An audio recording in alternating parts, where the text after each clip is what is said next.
Hello class 10 students. तो आज बहुत इंटरेस्टिंग लेक्चर लेके आए हैं। Top 20 MCQs for chemical reactions and equations.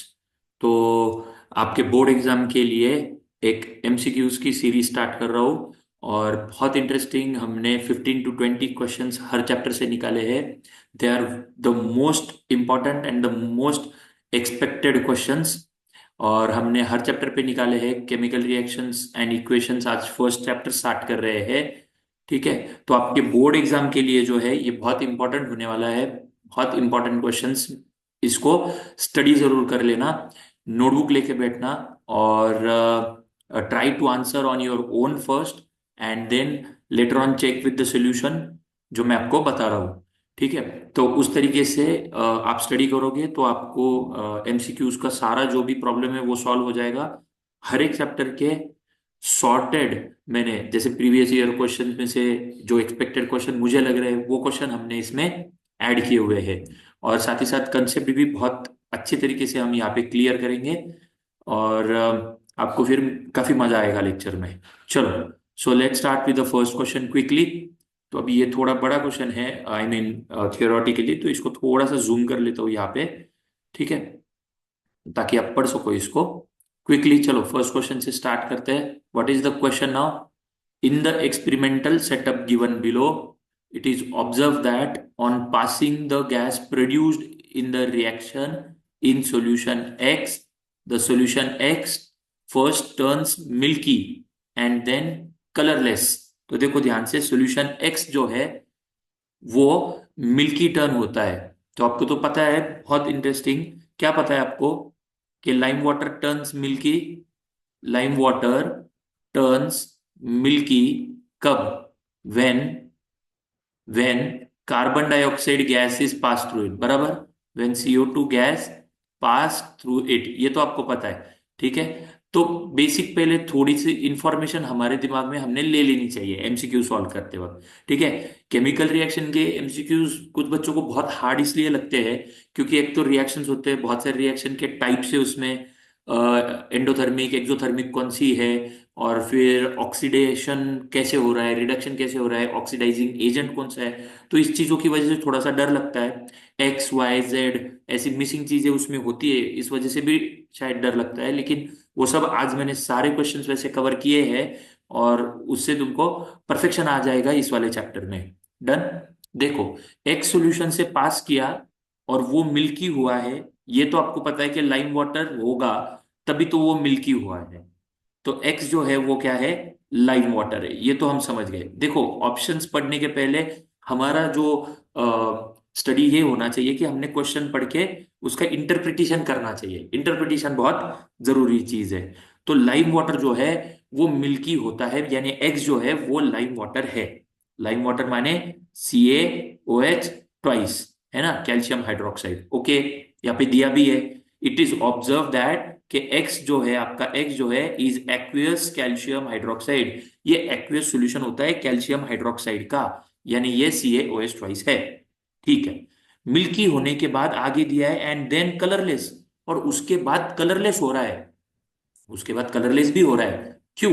क्या रिएक्शन है इसमें? तो देखो, विच of the following option justifies the above observation? A B C D में से कौन सा इसको जस्टिफाई कर रहा है, इस रिएक्शन को, ऐसे बताओ। तो ये रिएक्शन आपको अच्छे से पता होनी चाहिए। मैं आपको बताता हूँ क्या होता है। देखो, कैल्शियम हाइड्रोक्साइड मतलब आपका लाइम वाटर। ठीक है, ये क्या है? Lime water. अब लाइम वाटर मिल्की होता है अगर इसको CO2 से पास कराए। तो CO2 गैस मैंने पास कराया। अब ये CO2 गैस पास कराया मैंने, तो यहां से जो CO2 गैस इसमें से निकला था, यहाँ पे पास किया मैंने लाइम वाटर से, कैल्शियम हाइड्रोक्साइड से, तो वो बना मिल्की। अब मिल्की किस वजह से बनता है? तो ये बहुत जरूरी चीज है, क्योंकि ऑप्शन जब ऐसे डिटेल्ड ऑप्शन दिए रहते हैं तो आप कंफ्यूज हो सकते हो। ध्यान से देखो, कैल्शियम कार्बोनेट बनता है। क्या बनता है? Calcium carbonate. दिस कैल्शियम, इसमें का एक ऑक्सीजन, इसके साथ CO3, CaCO3, कैल्शियम कार्बोनेट बनता है, और H2O, और H2O वाटर। ठीक है। तो ये कैल्शियम कार्बोनेट जो बनता है ना, ये कैल्शियम कार्बोनेट, ये व्हाइट होता है, आई मीन मिल्की होता है। आया समझ में? ये क्या है? कैल्शियम कार्बोनेट, ये जो बना है यहाँ पे, दिस इज मिल्की। ओके, तो ये कैल्शियम कार्बोनेट जो है ये मिल्की है। तो कैल्शियम कार्बोनेट जो बना, अगली बार, अभी आगे स्टेप आगे कंटिन्यू करते हैं हम लोग, कैल्शियम कार्बोनेट प्लस वाटर और प्लस CO2, मतलब मैं और ज्यादा अभी कैल्शियम कार्बोनेट जब बनने के बाद, ये क्या है, ये स्टेप 1 है। और स्टेप 2 में क्या हो रहा है, ध्यान से देखो, कैल्शियम कार्बोनेट प्लस वाटर, उसको फिर एक्सेस ऑफ CO2 पास किया मैंने। CO2 में पास कर ही रहा हूं अभी कंटिन्यूअसली। तो पहले कैल्शियम हाइड्रोक्साइड था, यानी लाइम वाटर था, CO2 पास किया, फिर बना कैल्शियम कार्बोनेट जो कि मिल्की था, उसकी वजह से मिल्की अपीयरेंस आया। और कैल्शियम कार्बोनेट को फिर से हमने और CO2 के साथ मिक्स किया, क्योंकि CO2 तो कंटिन्यूअसली आ रहा है।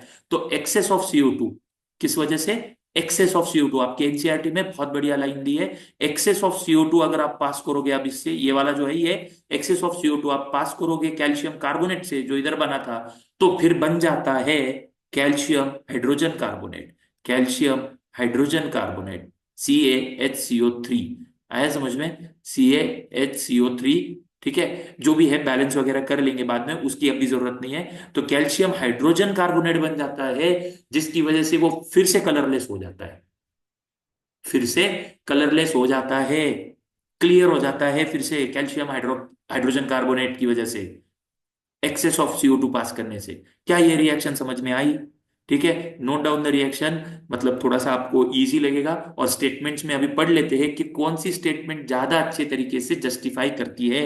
चलो देखते हैं। It turns milky due to carbon dioxide gas liberated in the reaction, and after some time it becomes colorless due to formation of calcium carbonate. No, wrong, ये वाला wrong है यहाँ पे। Due to calcium carbonate colourless नहीं होता है वो। Colourless क्यों होता है, देखो कैल्शियम हाइड्रोजन कार्बोनेट से होता है, मैंने बोला था।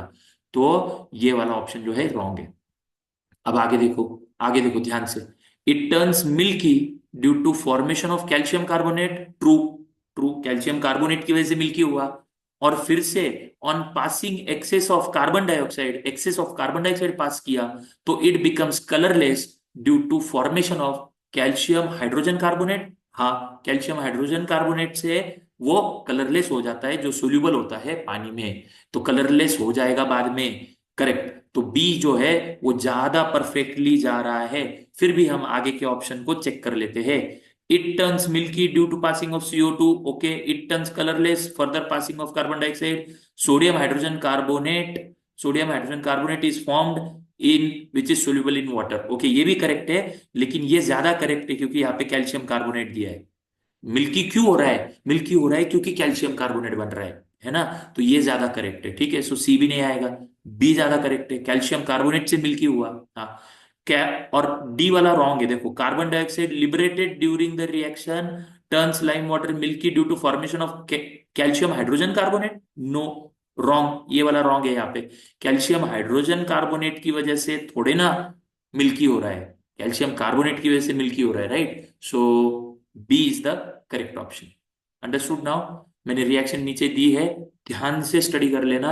मिल्की कैल्शियम कार्बोनेट की वजह से हो रहा है, और फिर से CO2 पास करने की वजह से कैल्शियम हाइड्रोजन कार्बोनेट की वजह से कलरलेस हो रहा है।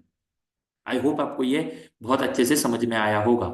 नेक्स्ट, आगे बढ़ते हैं, ऐसे ही इंटरेस्टिंग क्वेश्चन लेंगे अभी हम। So keep a very sharp focus on this all questions, आपको इंटरेस्टिंग लगेगा। Now the emission of brown fumes in the given experimental setup is due to. ठीक है, अब ब्राउन फ्यूम्स क्यों बनते हैं, ब्राउन फ्यूम्स क्यों आते हैं, लीड नाइट्रेट है। ओके, लीड नाइट्रेट है PbNO3। तो लीड नाइट्रेट को हीट कर रहे हैं यहाँ पे।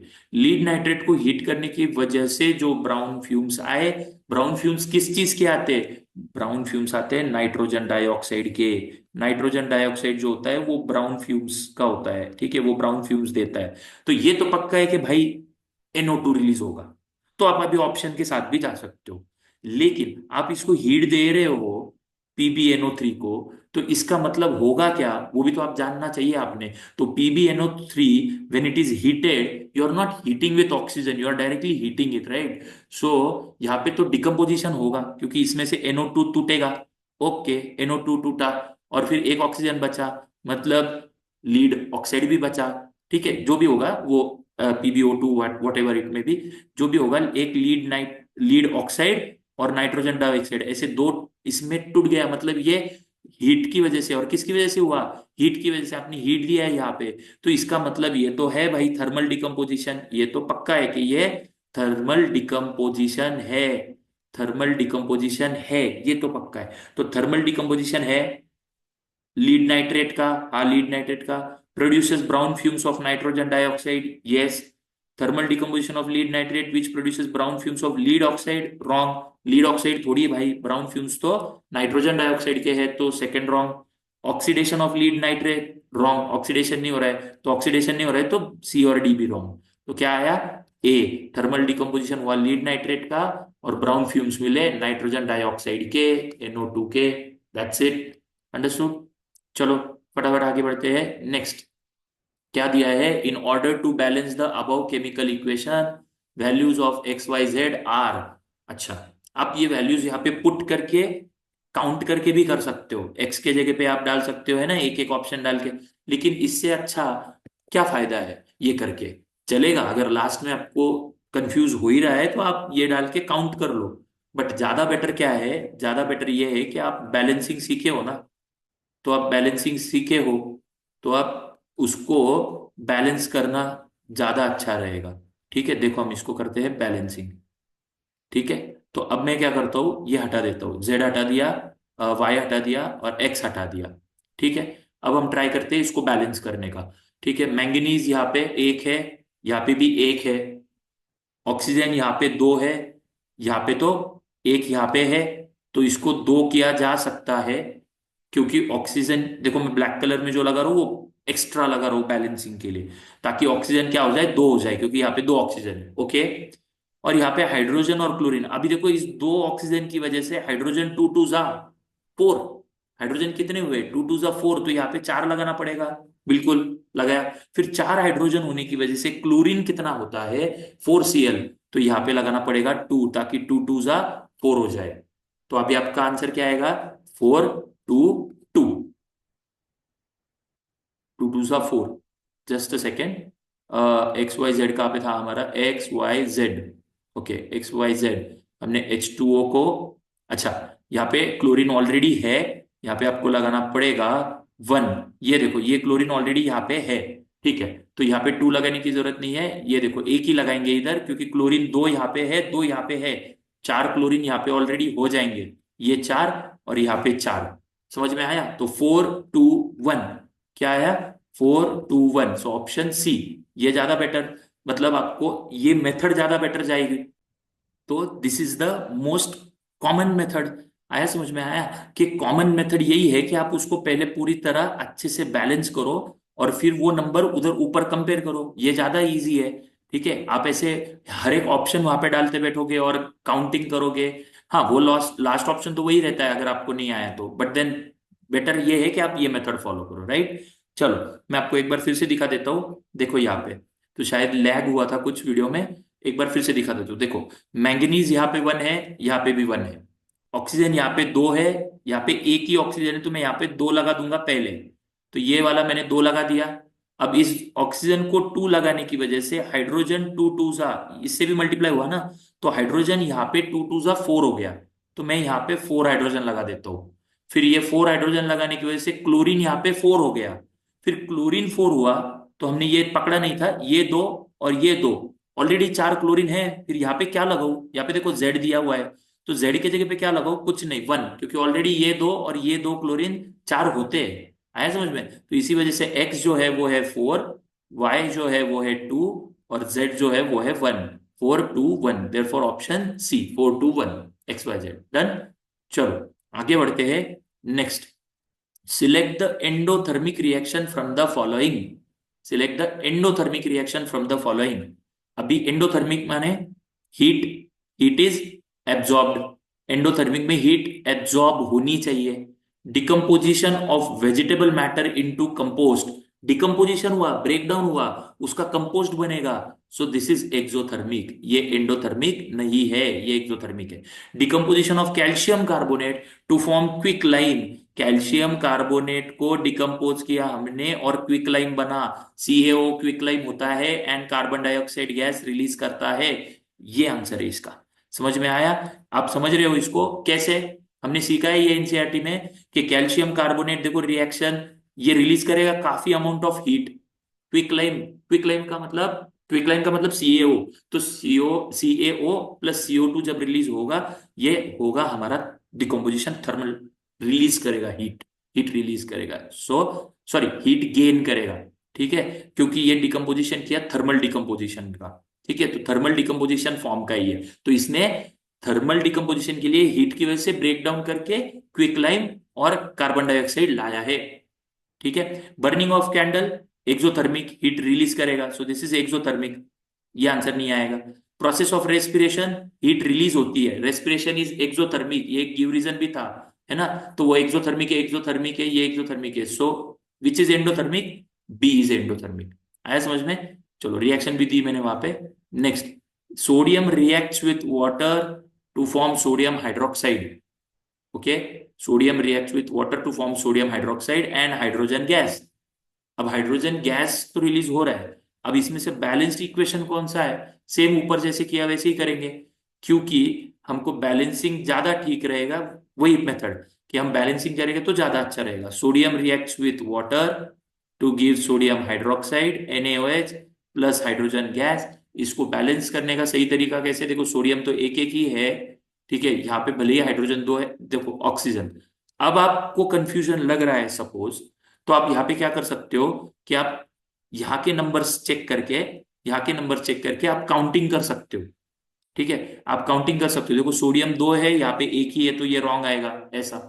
तो आप यहाँ पे 2 लगा दो ताकि ये हाइड्रोजन को इवन नंबर में लाए, ताकि इधर भी सॉल्व कर पाएंगे उसको। Are you getting it? ताकि हम इसको यहाँ पे भी सॉल्व कर पाए। तो 2 इंटू हाइड्रोजन ये दो और ये दो, तो टोटल हाइड्रोजन इधर 4 हो गए, इधर 4 हुए, तो इधर भी 4 करने के लिए यहाँ पे 2 लगाना पड़ेगा। समझ रहे हो बात को? तो यहाँ पे भी 2 लगाना पड़ेगा। इससे होगा ये कि हाइड्रोजन 2 इंटू 2, हाइड्रोजन यहाँ पे कितने हुए? 4 हो गए। फिर 2 इंटू ऑक्सीजन, 2 ऑक्सीजन हुए, और ये 2 इंटू ऑक्सीजन, ये भी 2 ऑक्सीजन हुए। अब जाके ये बैलेंस हुआ, तो 2Na 2H2O 2H2O and 2NaOH 2NaOH। So this is option B. आया समझ में? इसका आंसर आएगा ऑप्शन बी। डन? आ रहा है समझ में? आगे बढ़ते हैं। नेक्स्ट बड़ा सिंपल था, उसमें कोई खास इतना ये नहीं था। ठीक है, it is important to balance the chemical equations to satisfy the law of conservation of mass, which of the following statements of the law is incorrect. तो law of conservation of mass पे ही हमारा equation balancing चलता है, ये पता है आपको। तो लॉ ऑफ कंजर्वेशन ऑफ मास क्या है? लॉ ऑफ कंजर्वेशन ऑफ मास क्या है? तो इसको आप ऐसे बोल सकते हो कि आपकी रिएक्टेंट साइड का टोटल मास और प्रोडक्ट साइड का टोटल मास सेम रहता है। इसका मतलब mass is neither created not destroyed, ये भी तो होता है। तो इसमें से कौन सी स्टेटमेंट उन्होंने बोला है इनकरेक्ट है? इनकरेक्ट, ध्यान से देखना, जल्दबाजी में हम करेक्ट पढ़ लेते हैं और कर देते हैं किसी को टिक नहीं। Read all the options, justify. एक आंसर मिलने के बाद भी मैं बाकी के आपको जस्टिफाई क्यों करके दे रहा हूं कि वो है, देखो एक ऑप्शन आपका करेक्ट आया, बाकी का क्या रॉन्ग है और क्यों रॉन्ग है, इसको भी स्टडी करना है। ठीक है, तो देखो ध्यान से, which option of the following is incorrect?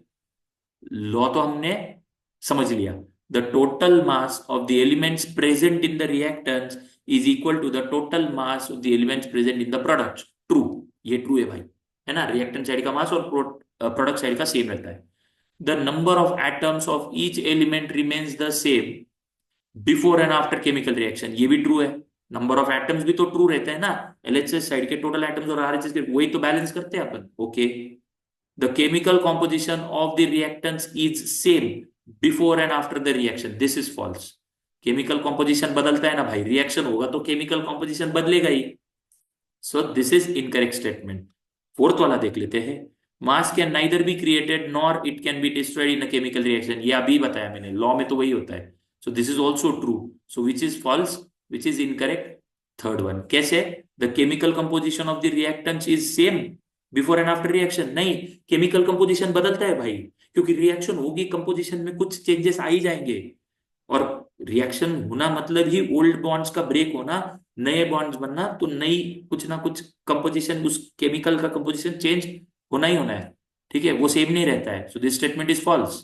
Okay, so C is the answer, which is false पूछा था।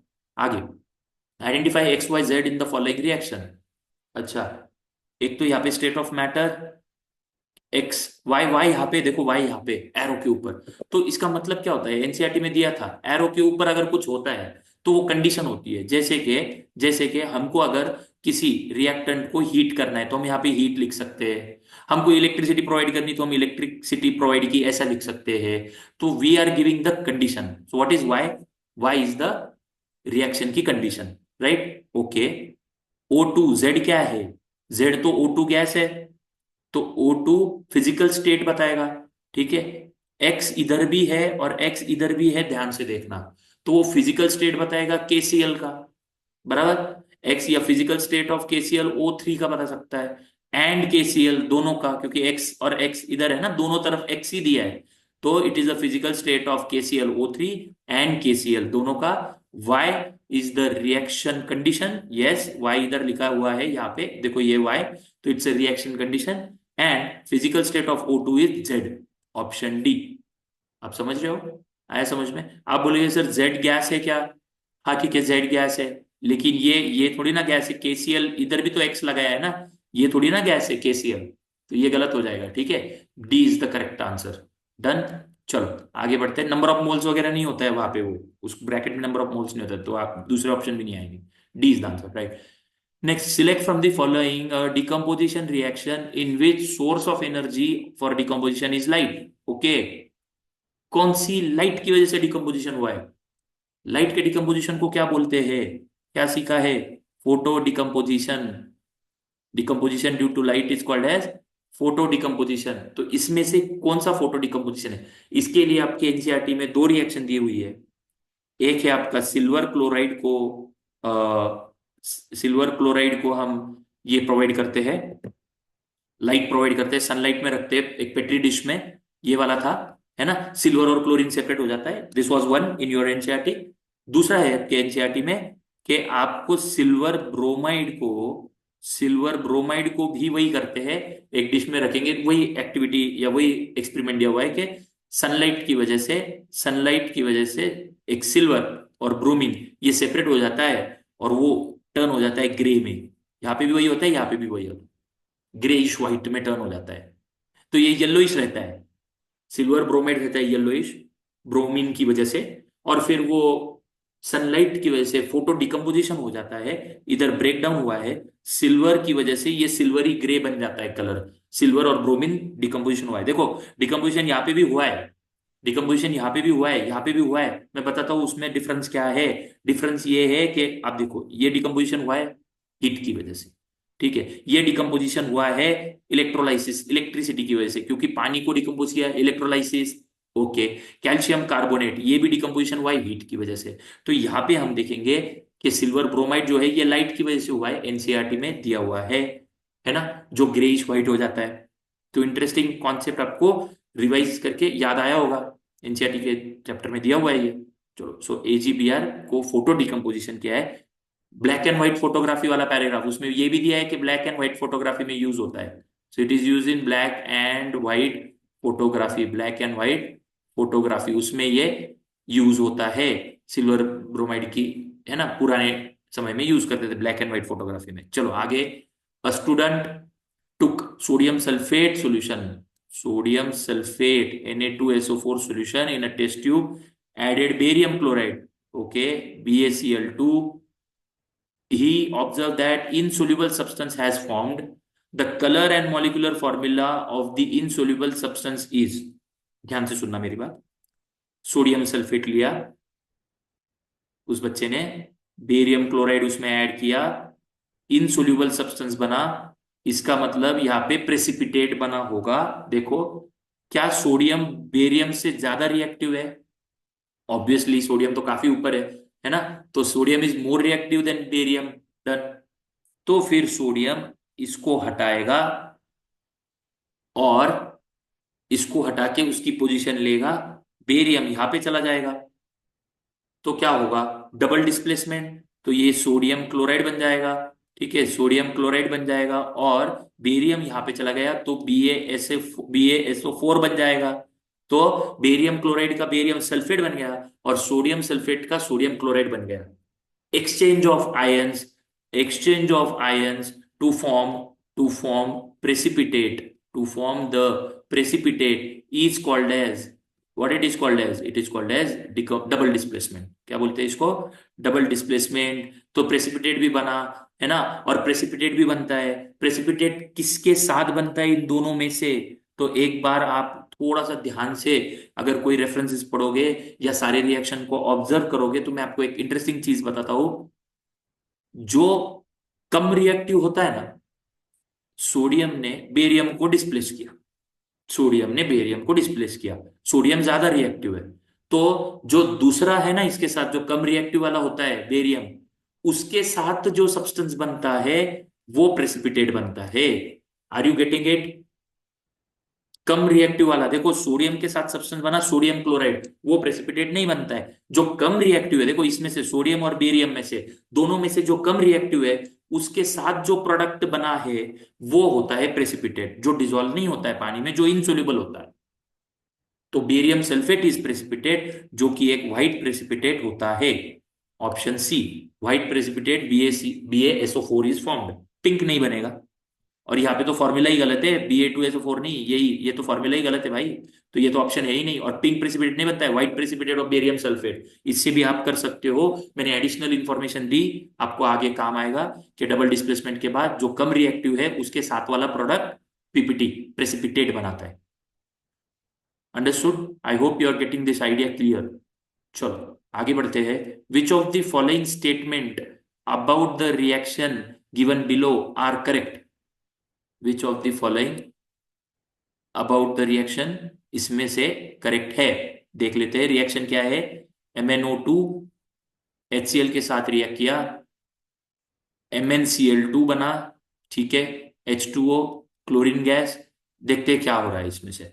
ठीक है, अब इसमें क्या हो रहा है हम देख लेते हैं। Which of the following is correct, और ध्यान से सुनना, यहाँ पे जो दिया है ज्यादा, one more than one options है ना, करेक्ट हो सकते हैं, 1 2 या 1 2 3 ऐसा भी होता है। तो इसको थोड़ा ध्यान से करना।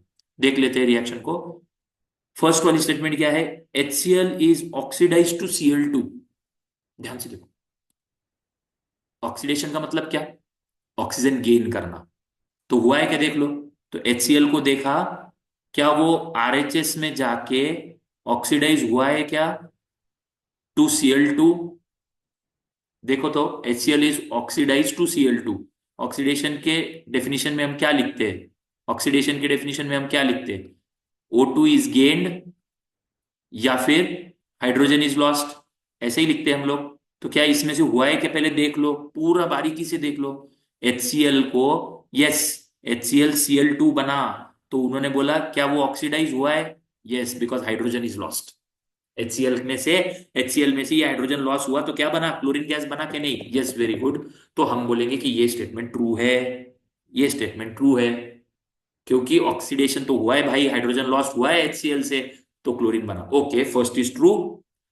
MnO2 कहा है, MnO2 यहाँ पे, MnO2 is reduce to MnCl2। अब रिड्यूस हुआ है तो रिडक्शन का क्या डेफिनेशन है, reduction, hydrogen is lost, reduction sorry reduction hydrogen is gained and oxygen is lost। हुआ है क्या, MnO2 से MnCl2 बना, किधर है, इधर, MnO2 से MnCl2 बना, तो MnO2 का ऑक्सीजन लूज हुआ है क्या, हाँ हुआ है, यस, ऑक्सीजन इज लॉस्ट, मतलब ये रिडक्शन हुआ है क्या, यस, रिडक्शन हुआ है, ट्रू, डन, ट्रू है, ट्रू। ओके, आगे बढ़ते हैं। MnCl2 acts as oxidising agent. अब ये चीज मैं आपको पढ़ाता हूं, ध्यान से सुनो। ऊपर का दो तो ट्रू है, हमने कर लिया, आपको वो समझ में आया। अब थर्ड स्टेटमेंट उन्होंने बोला है कि MnCl2 जो है, क्या वो ऑक्सीडाइजिंग एजेंट है। MnCl2 RHS में है, क्या वो ऑक्सीडाइजिंग एजेंट है? कैसे हो सकता है? ऑक्सीडाइज तो इधर HCl हुआ है, ये वाला। तो किस वजह से ऑक्सीडाइज हुआ है, वो ऑक्सीडाइजिंग एजेंट होता है। ऑक्सीडाइजिंग एजेंट कौन होता है? जिसने इसको ऑक्सीडाइज किया। तो हमने ऊपर पढ़ा HCl इज ऑक्सीडाइज। बढ़िया।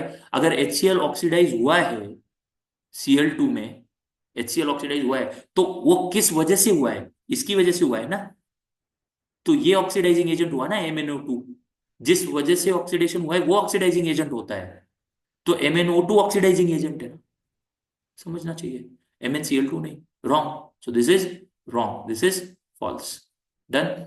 आगे फोर्थ वाला देखते हैं। HCl acts as oxidising agent. अब देखो, HCl ऑक्सीडाइजिंग एजेंट है क्या? नहीं।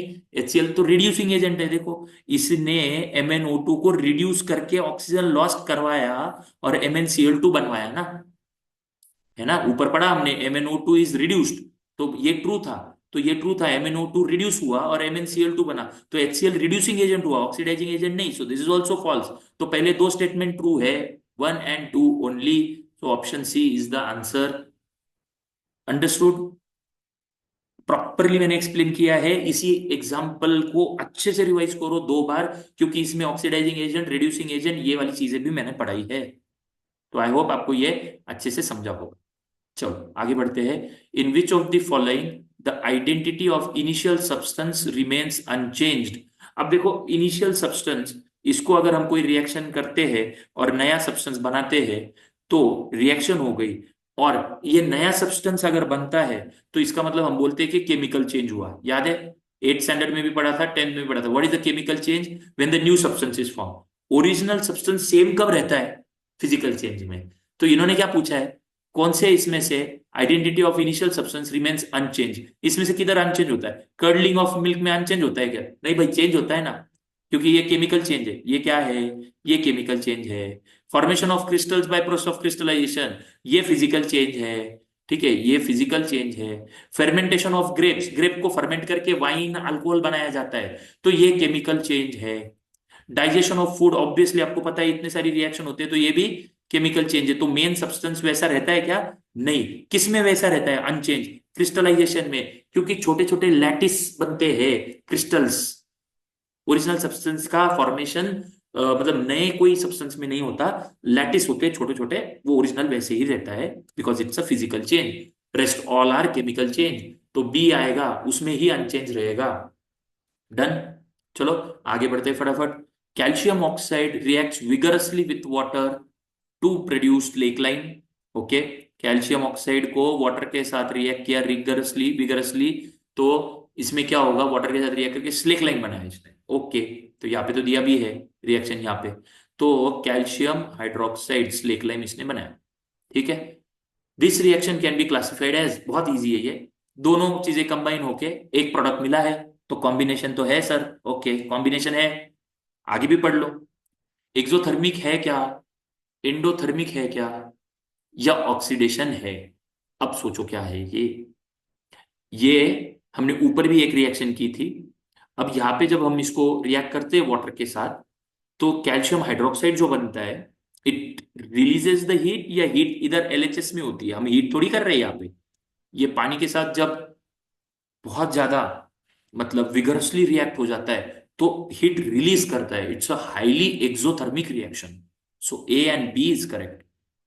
D, option D, A and B is correct. Endothermic नहीं है भाई, ऑक्सीडेशन तो बिल्कुल ही नहीं है। किस चीज का ऑक्सीडेशन हुआ है? नहीं। समझा?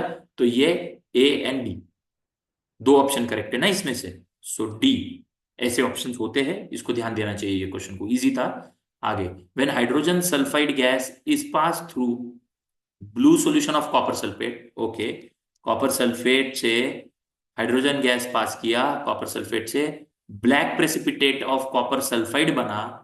Okay, CuS is obtained and sulphuric acid. Obviously ये देखो, अभी आपको समझेगा कैसे, क्योंकि डबल डिस्प्लेसमेंट हुआ है कॉपर हाइड्रोजन, हाइड्रोजन ज्यादा रिएक्टिव है कॉपर से, तो ये इसको डबल डिस्प्लेसमेंट जैसा, मतलब मैं आपको बता रहा हूं अभी इसमें होगा क्या।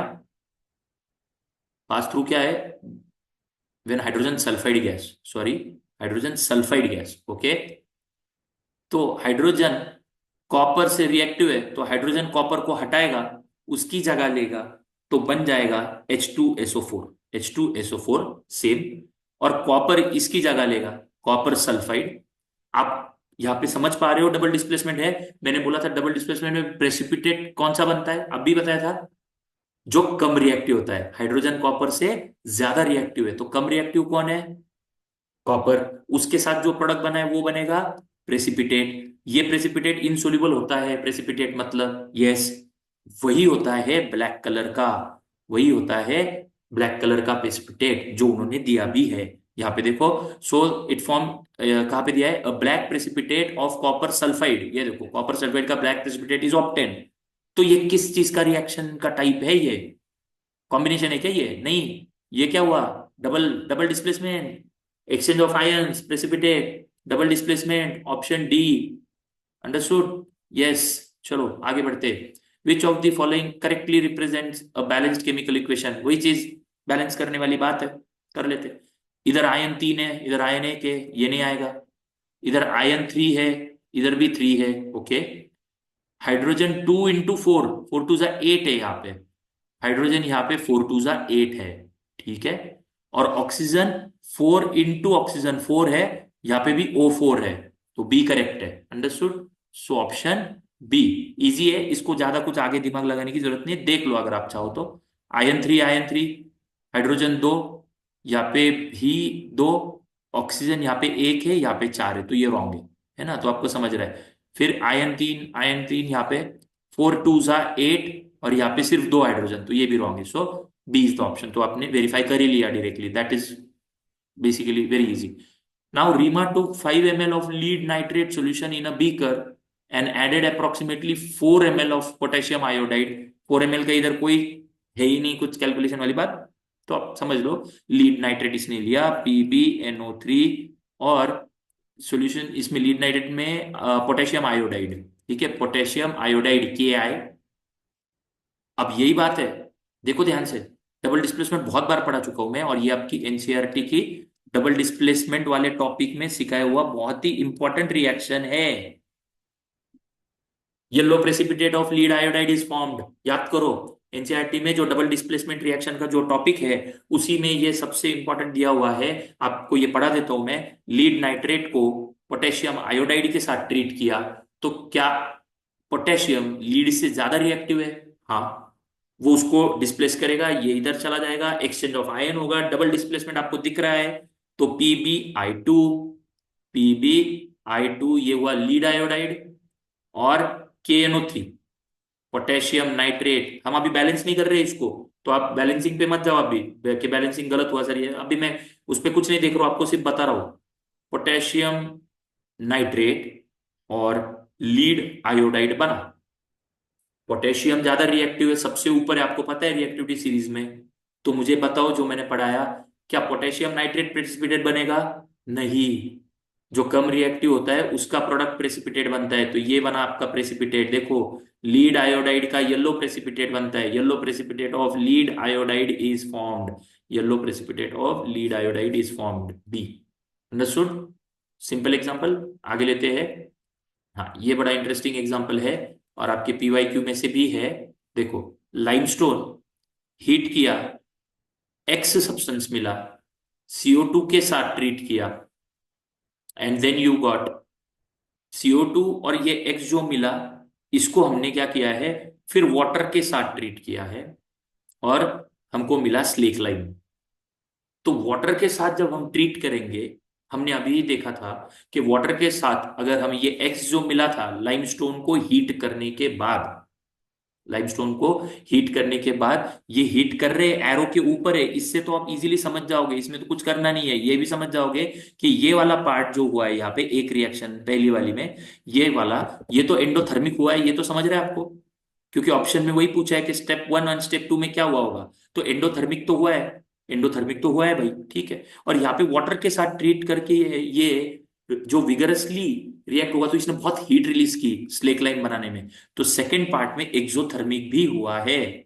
ऊपर ये सब पढ़ाया मैंने, तो एंडोथर्मिक के बाद एक्सोथर्मिक भी हुआ है, दोनों हुआ है, फर्स्ट स्टेप में एंडोथर्मिक, सेकेंड स्टेप में एक्सोथर्मिक, बोथ, ये वाला आंसर आ जाएगा C. Understood, option C. Okay, चलो इंटरेस्टिंग है ये एग्जांपल। आगे बढ़ते हैं। Metal ribbon X, metal ribbon X burns in oxygen with white dazzling flame. इसको आपने कम से कम 10 बार तो पढ़ा ही होगा, क्योंकि ये फर्स्ट पेज पे ही आपके एनसीईआरटी पे है कि magnesium wire burnt in air white dazzling flame के साथ MgO, बैलेंस कर लिया तो 2 MgO। तो ये व्हाइट डैजलिंग फ्लेम के साथ बर्न करेगी, व्हाइट कलर की फ्लेम आएगी। तो आपको पता है एक्स बर्न किया oxygen, what should be x, x should be magnesium. फिर फॉर्मिंग अ सब्सटेंस ऐश बनेगा वाई, वाई वाई क्या है जो ऐश बना है, मैग्नीशियम ऑक्साइड। ओके ये ठीक है, दूसरा तो ऑप्शन कोई है ही नहीं, मैग्नीशियम का ऑप्शन तो बी ही आंसर है। फिर भी आप देखो तो ये कॉम्बिनेशन रिएक्शन है, आपको पता है, so option B. Done, it's very simple, कोई दिक्कत नहीं है, PYQ में आया था। Study the following chemical reaction, sodium को रिएक्ट किया इसके साथ, sodium hydroxide, H2 gas is release, reducing agent. अभी मैंने ऊपर जो पढ़ाया उसको थोड़ा फोकस करते हैं। रिडक्शन, आपको रिड्यूसिंग एजेंट और ऑक्सीडाइजिंग एजेंट निकालने में दिक्कत होती है, फिर से देख लो। रिडक्शन का मतलब होता है हाइड्रोजन इज गेन इधर, या फिर एंड और दोनों भी हो सकता है, ऑक्सीजन इज लॉस्ट, बराबर। तो इसमें क्या हुआ है, किसने क्या किया देख लो। सोडियम ने यहां पे, अब ध्यान से देखना, कि सोडियम था और वो सोडियम हाइड्रोक्साइड बना है, ठीक है। तो ये ऑक्सीजन तो इसके साथ जुड़ गया अब यहाँ पे, तो ये तो ऑक्सीडेशन वाली बात हुई, इसको थोड़ा साइड में रखो। दूसरा H2O, उसका सिर्फ H2O रहा है, मतलब ऑक्सीजन लॉस्ट हुआ है, और वो क्वेश्चन रिड्यूसिंग के बारे में ही पूछ रहा है। तो मुझे ये पहले वाले से अब भी कोई काम नहीं है, तो मैं इसको इरेज कर देता हूं। मुझे काम किससे है, इस वाले से जो मैंने अभी मार्क किया, कौन सा वाला, के this one became H2, H2O became H2, that means O is lost, okay, O2 is lost, मतलब ये रिडक्शन है, लेकिन ये रिडक्शन किसने करवाया, रिडक्शन है ये समझा आपको। तो H2O को क्या बोला जाएगा, H2O को बोला जाएगा जो रिड्यूस हुआ है, reduced substance. H2O is not reducing agent, H2O is reduced substance. कौन रिड्यूस हुआ है भाई, H2O रिड्यूस हुआ है। किसने करवाया, कौन से सब्सटेंस ने करवाया, सोडियम ने करवाया, क्योंकि सोडियम इसके साथ रिएक्ट हुआ तभी तो हुआ ना ये। तो कौन, sodium is the reducing agent, sodium ने उसको रिड्यूस कर दिया, sodium is the reducing agent, कौन से सब्सटेंस ने करवाया, and the substance reduced is H2O। Got it now, okay, आगे बढ़ते। Select the appropriate state symbols of the products given in X and Y, and following chemical equation में choose the correct option. Okay, X और Y क्या है इसमें, zinc solid है, okay, H2SO4 liquid, ये क्या है, X और Y। अब देखो सिंपल सी बात है, ये हाइड्रोजन गैस ही होगा, और सभी इसमें एक ही ऑप्शन में Y में यहाँ पे गैस लगा हुआ है, बात खत्म कर दो, इजी है, ठीक है, क्योंकि हाइड्रोजन गैस Y में गैस एक ही जगह पे लगाया हुआ है, और क्या ही करोगे, हाइड्रोजन गैस रिलीज हुआ है। When 2 ml of sodium hydroxide solution is added to few pieces of granulated zinc, ये थोड़ा टेक्निकल है। सोडियम हाइड्रोक्साइड को ग्रैनुलेटेड जिंक से हमने ऐड किया, तो and then warmed, the reaction that occurs can be returned in the form of balance equation. अब balancing से तो आ ही जाएगा, लेकिन आप ना डायरेक्टली एक चीज से कर सकते हो, अगर आपको फॉर्मूला अच्छे से पता हो तो। फॉर्मूला जो है, इसको रिएक्ट करने के बाद क्या बनता है, ये आपको अच्छे से पता हो तो फॉर्मूला ऐसे बनता है, सोडियम हाइड्रोक्साइड और जिंक, जिंक तो देखो सोडियम और हम जिंक के साथ रिएक्ट करवा रहे हैं यहाँ पे, तो पहली चीज तो ये है कि आप देखो ऐसे कि सोडियम जिंकेट बनता है। सोडियम जिंकेट बनने के लिए जो फॉर्मूला है वो है Na2ZnO ट्वाइस। ये सब सिमिलर लगेंगे आपको, लेकिन ये दोनों रॉन्ग है, मैं इसको रेड मार्क कर देता हूँ, प्रोडक्ट ही रॉन्ग है। ये प्रोडक्ट में आपको फॉर्मूला एक बार पता चल गया तो आप समझ सकते हो कि the product is only the wrong. और वैसे भी आप इसको एक और चीज से कर सकते हो कि प्रोडक्ट रॉन्ग है, लेकिन आप इससे भी आप देख के कर सकते हो, इधर एक ऑक्सीजन है, बैलेंस चाहिए ना, एक ऑक्सीजन है इधर, दो और ये 3 है, तो ये तो रॉन्ग है ऐसे भी। प्रोडक्ट की वजह से ये दोनों मैंने रॉन्ग ऐसे भी कर दिए थे, वो भी एक तरीका है। दूसरा ये भी एक तरीका है कि इधर एक ऑक्सीजन, ये एक और ये दो, तो कितने हुए, 2 × O, 2 ऑक्सीजन, इधर 2 ऑक्सीजन, ये एक सही है, ठीक है। दूसरा जिंक यहाँ पे एक है, यहाँ पे भी एक है, लेकिन सोडियम 2 है यहाँ पे, यहाँ पे एक है, तो ये ऐसे भी रॉन्ग हुआ। तो अब आपका प्रोडक्ट जो सही है वो कौन सा है? Na2ZnO ट्वाइस, ये वाला और ये वाला। तो अब प्रोडक्ट सही है जब आपको समझा, तो इसमें से आप थोड़ा ध्यान दो कि बेस के साथ मेटल रिएक्ट करता है तो हाइड्रोजन गैस रिलीज करता है, H2O नहीं, तो ये भी रॉन्ग है। तो ऑप्शन आएगा बी। समझ रहे हो? ऑप्शन क्या आएगा? बी आएगा। इसको थोड़ा ध्यान से करना, then and then only you will be able to do it. और वैसे भी बैलेंसिंग आप चेक भी कर सकते हो। दो सोडियम, इधर भी दो सोडियम, जिंक यहाँ पे एक, यहाँ पे एक, ऑक्सीजन दो, ये टू इंटू ऑक्सीजन नहीं क्या, टू यहाँ पे है, टू इंटू ऑक्सीजन, दो ऑक्सीजन, और H2 दो है, तो यहाँ पे टू इंटू ये हाइड्रोजन, दो हाइड्रोजन यहाँ पे भी। सो बी आंसर है। कैसे डिस्कार्ड किया, कैसे बाकी ऑप्शंस को देखा, ये थोड़ा ध्यान से करना होगा। कुछ क्वेश्चन को आपको रिपीटेडली करना पड़ेगा, इतना करने से आपका केमिकल रिएक्शन परफेक्ट हो जाएगा, ये वाला chapter. Okay, so we are with the end of this session. Okay, तो बड़ा इंटरेस्टिंग मैंने आपको ये कवर करवा के दिया, जिससे आपको कॉन्फिडेंस आ जाएगा काफी केमिकल रिएक्शंस में। और मोस्ट एक्सपेक्टेड क्वेश्चन है, एक बार फिर रिवाइज कर लेना इसको, आपको बोर्ड एग्जाम में ये 100% हेल्प करेगा। So stay tuned. We are going to continue with the second, third, fourth, all the chapters as well every day. Okay, sure. So let's see in the next lecture. Thank you.